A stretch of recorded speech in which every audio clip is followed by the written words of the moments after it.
Korang nak tak kalau beli handbag tapi tak perlu nak bayar sekaligus? Kat Fashrivo kita ada installment dengan 0% interest tau.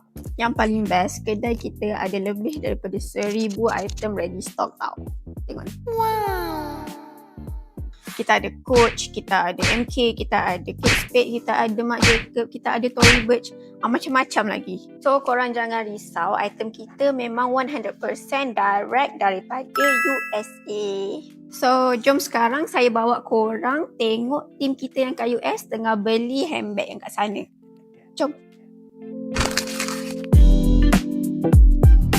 Kalau korang dah follow Fashrivo daripada dulu, ni antara bag yang sangat famous. Nama dia Rowan. Sebab apa Rowan ni famous? Sebab design dia macam bowling bag orang panggil. Macam-macam style ada. Ada yang signature punya, ada yang leather punya. Yang signature yang warna kaki macam ni pun ada. Yang ni cantik. Kalau korang nak yang kecil pula, yang macam ni. Yang ni pun okey. Kecil punya size. So korang boleh dapatkan dekat fashrivo.com. Sebab apa? Kita order ataupun kita beli directly daripada USA memang confirm original.